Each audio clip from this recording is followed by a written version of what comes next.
तो ये है फैंस क्वेश्चन का एपिसोड नंबर 9, जहां मैं आपके ही पूछे गए बेन 10 से रिलेटेड क्वेश्चंस को आंसर करने वाला हूं। चुप! बिल्कुल चुप! हिम्मत कैसे हुई तेरी मुंह खोलने की? हाँ, तो मैं कह रहा था कि इस वीडियो के अंदर मैं आपके ही पूछे गए बेन 10 से रिलेटेड क्वेश्चंस को आंसर करने वाला हूँ। और जो क्वेश्चंस मैंने इस वीडियो के अंदर पिक किए हैं ये वही क्वेश्चंस हैं जो कि आपने मेरी पिछली फैंस क्वेश्चन की वीडियो के कमेंट सेक्शन में पूछे थे। तो हो सकता है कि इसमें तुम्हारा भी क्वेश्चन हो, इसलिए वीडियो को पूरा एंड तक देखना और पसंद आए तो लाइक भी कर देना, क्योंकि आज का हमारा लाइक एम है 8000 लाइक्स का और कमेंट्स का एम है 500 कमेंट्स।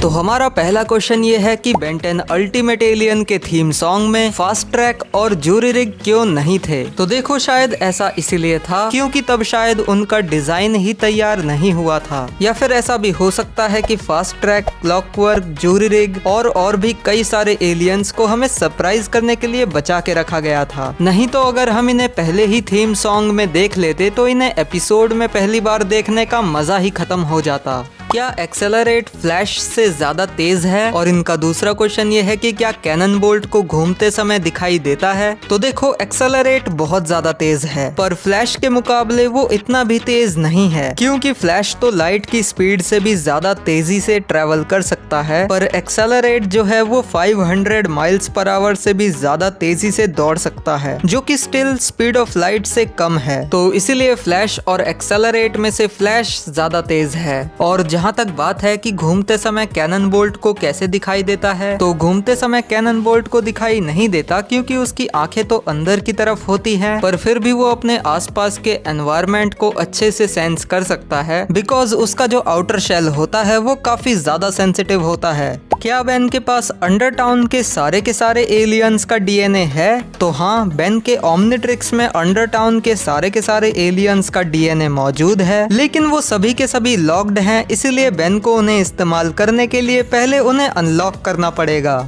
तो अगला क्वेश्चन ये है कि जब बेन ट्रांसफॉर्म होता है एक एलियन में, तो तब क्या उसे खाने पीने की जरूरत पड़ती है? तो देखो, चाहे बेन इंसान बना हो या एलियन, जिंदा रहने के लिए बेन को खाने पीने की जरूरत तो पड़ेगी ही, और बेन हमेशा अपना खाना अपने इंसानी रूप में ही खाता है, पर अगर वो चाहे तो एलियन बनकर भी खाना खा सकता है, बस उसे वो सब खाना पड़ेगा जो वो एलियन खाता है। फॉर एग्जाम्पल, अगर बेन अपचक बना हुआ है तो वो कुछ भी खा सकता है, या फिर अगर बेन एनर्जी या फीडबैक बना हुआ है तो वो एनर्जी को कंज्यूम करेगा। अगला क्वेश्चन है कि जब बेन किसी भी एलियन में ट्रांसफॉर्म होता है तो उसके कपड़ों का क्या होता है? तो देखो, ओमनिट्रिक्स का एक फीचर है जिसका नाम है मॉलिक्यूलर मैनिपुलेशन, और इसी फीचर की मदद से ओमनिट्रिक्स बेन के पहने हुए कपड़ों को मैनिपुलेट करके उस एलियन के साइज और शेप का बना देता है जिस एलियन में बेन ट्रांसफॉर्म हुआ है। पर बहुत बार ऐसा भी होता है कि ओमनिट्रिक्स बेन के एलियंस को कपड़े नहीं देता, और ऐसा होने के पीछे 2 रीजंस हैं। पहला रीजन तो ये कि ओमनिट्रिक्स या अल्टीमेट्रिक्स में ग्लिच आने की वजह से बेन के एलियंस को कपड़े नहीं मिलते, और दूसरा रीजन ये कि ओमनिट्रिक्स कुछ एलियंस को जानबूझ के ही कपड़े नहीं देता, क्योंकि कुछ एलियंस को कपड़ों की जरूरत बिल्कुल भी नहीं है। तो ऐसे में ओमनिट्रिक्स बेन के कपड़ों को अपने अंदर स्टोर कर लेता है, और जब बेन नॉर्मल होता है तो उसकी बॉडी पे रिस्टोर कर देता है। अगला क्वेश्चन है कि क्या फीडबैक एनोडाइट को एब्जॉर्ब कर सकता है, क्योंकि एनोडाइट एक प्योर एनर्जी होती है? तो हाँ, शायद फीडबैक ऐसा कर सकता है। अगर क्लासिक वाले बेन 10,000 को एलियन के नाम नहीं पता होते हैं तो फिर वो मास्टर कंट्रोल कैसे यूज करता है? तो देखो, बेन 10,000 को मास्टर कंट्रोल का इस्तेमाल करने के लिए किसी भी एलियन का नाम पता होना जरूरी नहीं है। मास्टर कंट्रोल का इस्तेमाल करने के लिए बस बेन 10,000 को जिस एलियन में ट्रांसफॉर्म होना है उस एलियन की उसे थोड़ी बहुत जानकारी होनी चाहिए, जैसे कि वो एलियन दिखता कैसा है या फिर उसकी पावर्स एंड एबिलिटीज क्या क्या हैं, और बस उस एलियन के बारे में सोचते ही बेन 10,000 को ओमनिट्रिक्स उस एलियन में ट्रांसफॉर्म करा देता है।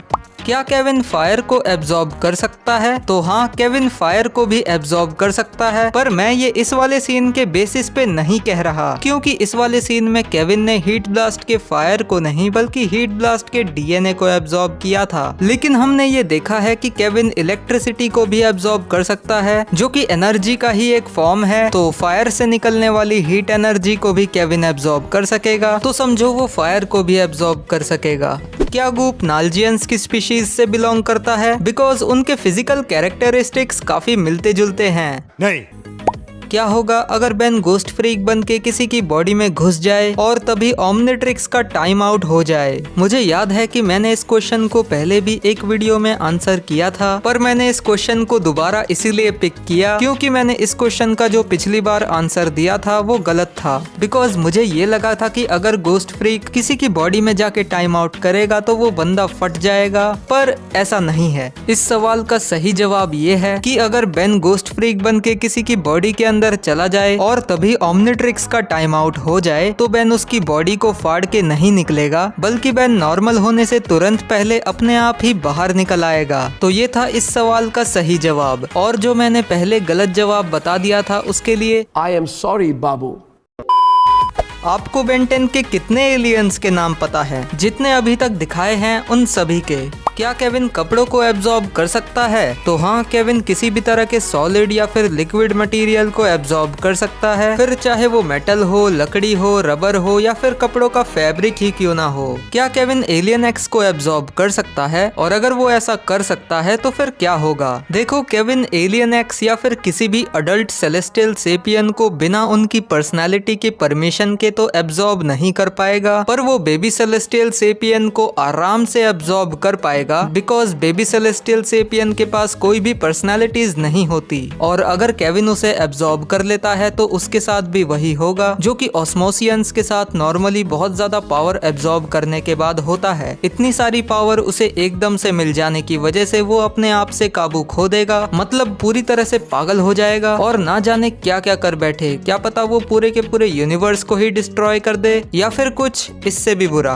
अगला क्वेश्चन है कि मेरी फेवरेट बेन 10 सीरीज कौन सी है? तो वो है बेन 10 क्लासिक, क्योंकि वो ओरिजिनल सीरीज है इसलिए। क्या फीडबैक वेबिग की बीम को एब्जॉर्ब कर सकता है? हाँ, बिल्कुल। अगला क्वेश्चन है कि गोस्ट फ्रीक के डिजाइन को क्यों बदल दिया गया? मेरे ख्याल से शायद आप ये पूछना चाह रहे हो कि बेन के गोस्ट फ्रीक के डिजाइन और ज़स्केयर के डिजाइन में इतना डिफरेंस क्यों था? देखो, इन दोनों को अलग अलग डिजाइन देने का रीजन ये था कि पहली बात तो इन दोनों को डिफरेंशिएट किया जा सके, और दूसरा रीजन ये है कि क्योंकि ज़स्केयर बेन का एक विलन है तो उसे सिंपली बेन के गोस्ट फ्रीक वाला डिजाइन नहीं दे सकते, वरना इसमें से विलन वाला फील ही नहीं आएगा और लोग इसे गलती से बेन ही समझ लेंगे। इसलिए ज़स्केयर को पूरी तरह से एक नया और खतरनाक डरावना डिजाइन दिया गया ताकि ज़स्केयर एक्चुअल में एक विलन की तरह लगे। एंड इनका फाइनल क्वेश्चन ये है कि क्या अपग्रेड गूप के अंदर जा सकता है? तो हाँ, जाने को तो अपग्रेड गूप के अंदर जा सकता है, पर वो जाके वहाँ पे करेगा क्या? वहाँ पे तो कोई टेक्नोलॉजी है ही नहीं। पर हाँ, अपग्रेड गूप के एंटी ग्रेविटी प्रोजेक्टर के अंदर जा सकता है क्योंकि वो एक टेक्नोलॉजिकल डिवाइस है। एग्रेगोर को एलियन एक्स और मैप ऑफ इन्फिनिटी के बारे में कैसे पता चला?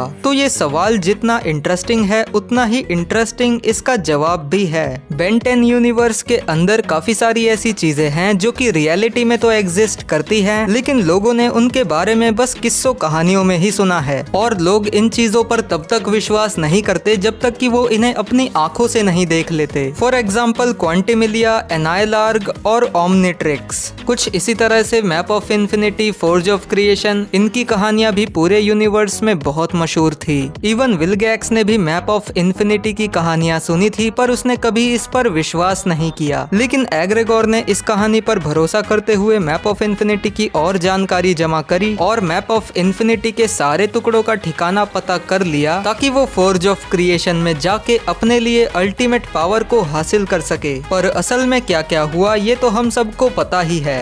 अगला क्वेश्चन है कि बेन 10 ओमनिवर्स के and then there were none वाले एपिसोड में सभी बैंस को जमा क्यों किया जबकि क्लॉकवर्क तो उन्हें ऐसे ही वापस ले आता? तो नहीं, ऐसा पॉसिबल नहीं है। अगर प्रोफेसर पैराडॉक्स बाकी सभी बेन टेनिसंस को जमा करके नो वॉच बेन को बचाने उसकी टाइमलाइन में नहीं जाते तो जो बाकी नेगेटिव बेन टेनिसंस जो कि विलगैक्स और इयॉन के साथ मिले हुए हैं वो आराम से नो वॉच बेन की टाइमलाइन में जाके उसे खत्म कर देते। और अगर नो वॉच बेन खत्म हो जाता तो ना ही वो क्लॉकवर्क बन पाता और ना ही हमारे प्राइम बेन को ओमनिट्रिक्स मिल पाता। होप करता हूँ कि तुम्हें सारे कनेक्शंस समझ में आ रहे होंगे, लेकिन अगर समझ में नहीं आ रहा तो 2-3 बार रिवाइंड करके देख लेना, समझ में आ जाएगा।